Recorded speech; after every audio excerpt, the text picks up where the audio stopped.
આજે આપણે બનાવીશું રેડ પાસ્તા। તેના માટે આપણને જોઈશે પાસ્તા, મીઠું,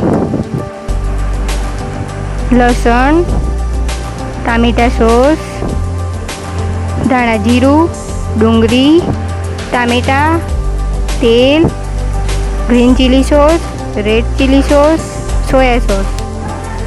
સૌપ્રથમ આપણે એક તપેલી લઈશું, તેમાં થોડું પાણી નાખીશું અને તેમાં થોડું મીઠું નાખીશું। તેમાં આપણે થોડું તેલ નાખીશું જેથી પાસ્તા ચોંટી જાય નહીં।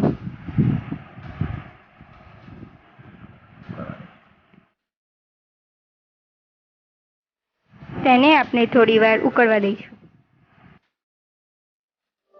તેમાં થોડું પાણી નાખીશું અને તેમાં થોડું મીઠું નાખીશું। તેમાં આપણે થોડું તેલ નાખીશું જેથી પાસ્તા ચોંટી જાય નહીં।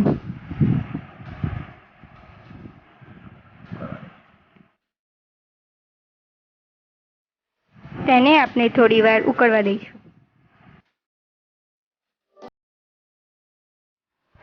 ત્યારબાદ તેમાં આપણે પાસ્તા નાખીશું।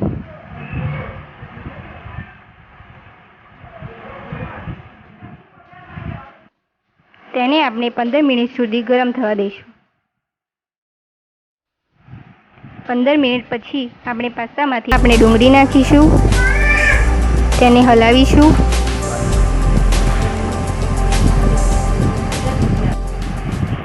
તેને આપણે લાલ થાય ત્યાં સુધી ગરમ થવા દઈશું। તેમાં આપણે ટામેટા નાખીશું અને તેને બરાબર હલાવીશું।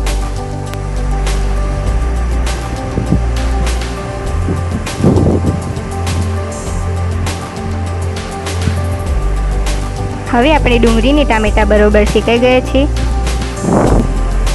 હવે તેમાં આપણે ધાણા જીરું નાખીશું, સ્વાદ અનુસાર મીઠું નાખીશું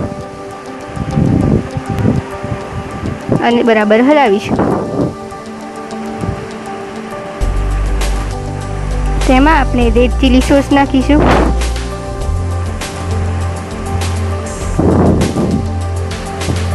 ત્યારબાદ તેમાં આપણે ગ્રીન ચીલી સોસ નાખીશું। તે પછી આપણે તેમાં સોયા સોસ નાખીશું અને તેને બરાબર હલાવીશું। હવે તેમાં ટામેટા સોસ નાખીશું,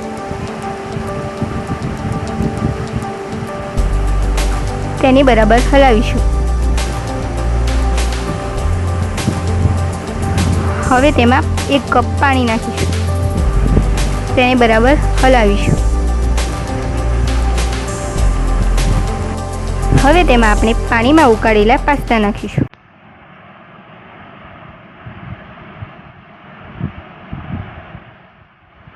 એને બરાબર હલાવીશું।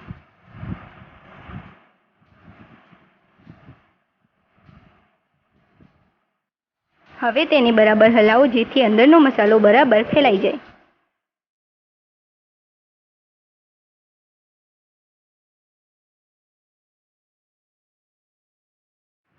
ત્યારબાદ આપણે તેમાં હળદર નાખીશું અને એકવાર બરાબર આપણે હલાવી દઈશું।